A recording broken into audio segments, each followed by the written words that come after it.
the polynomial is not 1. Okay, so the leading coefficient in these examples will not be 1. So there are a few extension examples in this lesson that might not be seen on your diploma, but it's better you know it than not. Okay, so let's take a look at the first polynomial. P of x is equal to 15x squared minus 34x plus 16. When you factor that, you get 3x minus 2 and 5x minus 8. We're going to state the zeros of this polynomial function. So from the first factor, what's our 0? 2/3. 2/3. And the next one? 8/5. Good. Okay. What do you notice about the constant term in the polynomial and the constant terms of the factors? So take a look at 16. The numerator. And then take a look at the constants in the factors. Okay, they multiply to give you the constant. So negative 2 times negative 8 gives me 16. The constants of the factors, when multiplied, give you the constant of the polynomial. Okay, so factors basically means you're multiplying by them to get a product. So if we multiply the factors together, which are the constants, we are going to get the product, which is the constant. Same thing as the last lesson we just did. Okay, let's just take a look now at what we notice about the leading coefficient in the polynomial in comparison to the leading coefficients in the factors. So now we're looking at 15, and we're looking at the 3 and the 5. So 3 times 5 equals 15. So the factors, when multiplied together, gives you the product that's in the polynomial. The leading coefficients in the factors, when multiplied, give you the leading coefficient in the polynomial. Bye, Anna. So how do the zeros relate to the coefficients in the polynomial? Okay, let's take a look. We have 2 and 8. What did 2 and 8 give us? The constant. Okay, what did 3 and 5 give us? The leading coefficient. So I'm just going to jump forward to the very last part of the page rather than exploring another example. This leads us to the rational zero theorem.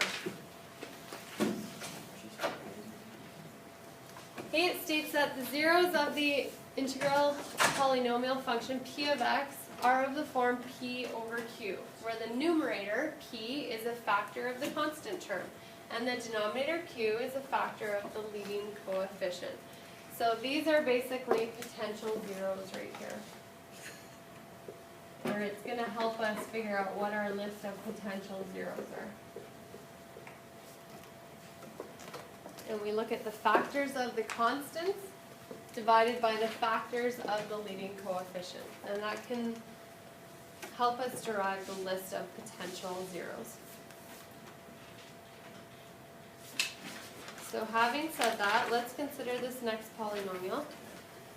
And we're going to list out the factors of the constant term. So if we look at negative 9, potential factors are positive negative 1, positive negative 3, positive negative 9. So that means on the top of our potential zeros, we will have positive or negative 1, 3, or 9. Looking at the leading coefficient 5, potential factors of 5 are 1 or 5, positive or negative. So in the denominator, we would have positive 1 or positive negative 5. So the list of potential zeros can be quite cumbersome, I guess. We have 1 over 1, so that could be 1. Or 1 over negative 1, so it could be negative 1.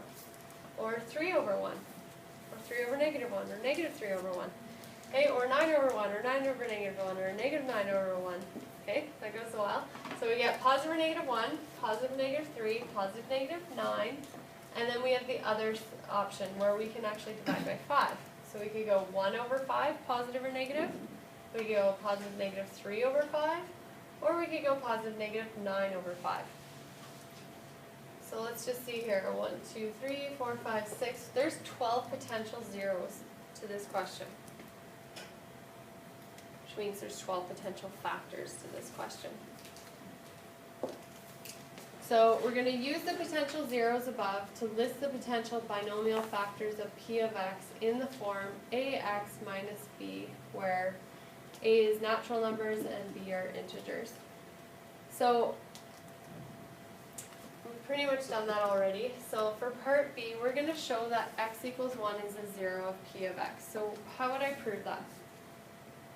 We learned it in the first lesson of today, lesson 4. What theorem is it called? Factor theorem. Good. So we're going to sub in x equals 1 into the polynomial. So let's solve for p of 1.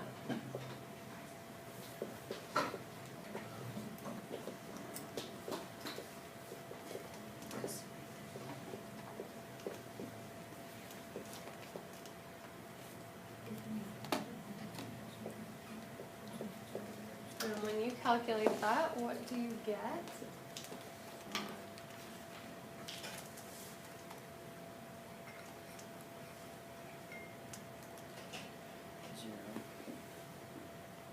Okay, good. So we get 0, which means we've proved that x minus 1 is a factor.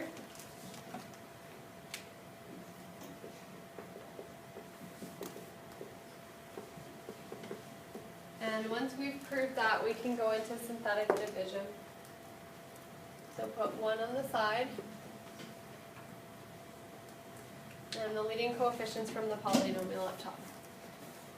So 5, negative 51, 55, and negative 9.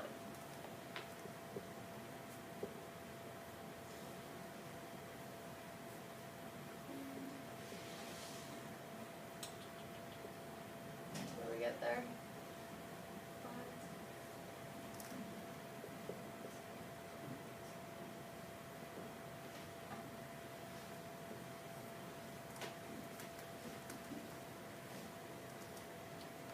Okay, so just multiplying and adding through. And we've resulted in a trinomial as our quotient. 5x squared minus 46x plus 9. That's our quotient.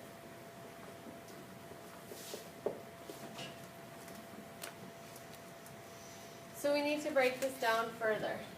Okay, we figured out our polynomial is equal to the original factor x minus 1. And now we have a factor 5x squared minus 46x plus 9. Can you guys think of two numbers that multiply to 45 and add to 46, negative 46?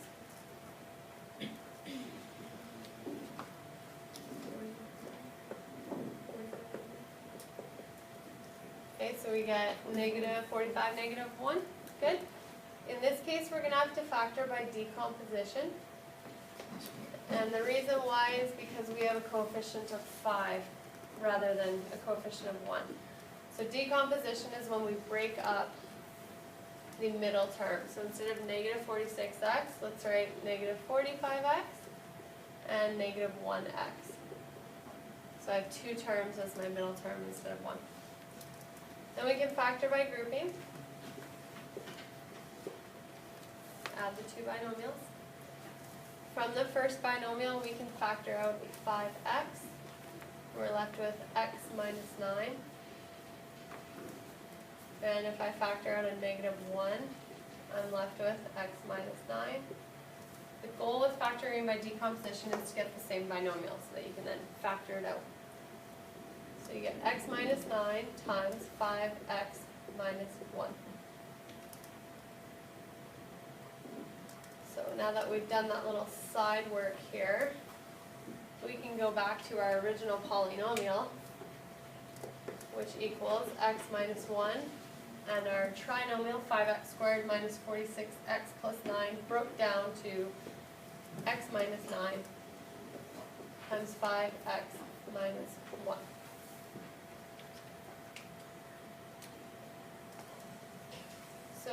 for part C, when it says solve the polynomial, it's asking for you to set the polynomial equal to 0 and figure out which values of x will satisfy. So the left-hand side equals 0 and the right-hand side equals 0.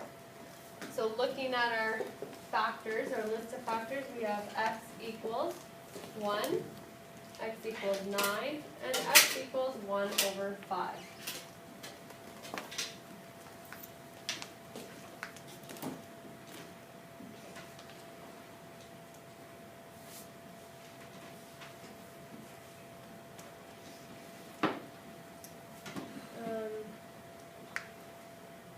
Now, the next example, it's pretty much the same as what we've been doing, but it's not as pretty as just coming up with like subbing in a 1. So it is worthwhile going through. And we should finish just on time.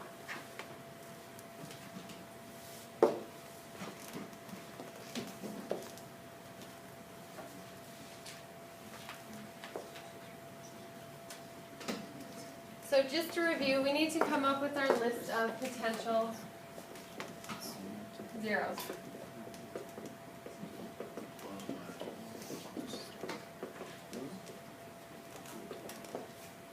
Okay, remember it's P over Q, where P comes from the constants.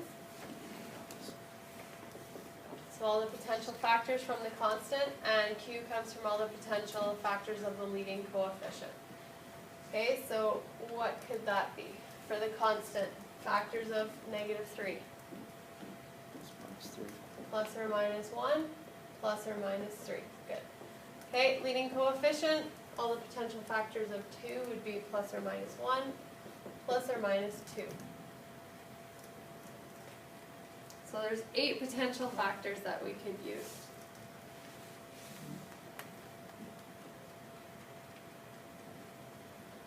So we just kind of have to take a guess and decide, is it 1?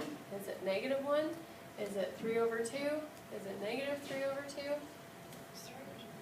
And I'm just going to show you guys a shortcut, because when you come to test questions, it's going to be kind of tiresome sometimes trying to figure out that list. So what I suggest you do is you pop your polynomial into your y equals, and you get 2x cubed minus x squared minus x minus 3. And we can just solve for one of the obvious x-intercepts right off. And by doing that, that's just going to save a bit of time rather than having to use the factor theorem over and over and over again. So hopefully I put that in okay. 2x to the power of 3 minus x squared minus x minus 3. Okay, good. Okay, so how many x-intercepts are you guys seeing? 1. And I'll go through why we only have 1 after. But let's just solve for it. Second trace, 2. Go left bound. By center, right bound, enter, enter. So we have a 0 of 1.5. As a fraction, what is that? 3 over 2. So we have our starting point. So we know that P of 3 over 2 gives us 0. Okay, and we verified that on our calculator. So we can start with synthetic division. 2, -1, -1, -3. Put those up top. And start running through. 2 times 3 is 6 divided by 2 is 3. Add those together, we get 2. Again, we get 3. Okay, add those together, we get 2. Again, we get 3 and a remainder of 0. So the quotient that's left behind is 2x squared plus 2x plus 2. So right now our polynomial is equal to x minus 3 over 2 times our quotient, 2x squared plus 2x plus 2. What can I do? Do you guys remember from the second half of synthetic division? What's that? Factor out of 2. And where can I put that 2? In the front factor. So you get 2x minus 3 times x squared plus x plus 1. Now looking at this trinomial, can we factor it? Are there two numbers that multiply to 1 and add to 1? 1 times 1, 1 and negative 1? No, doesn't work. Can't factor it, we have to use the quadratic formula. So x will equal negative b plus or minus the square root of b squared minus 4 times a times c all over 2 times a. So I get 1 minus 4, that's a negative 3. Is that possible? No. So, not possible. Can't have a negative square root.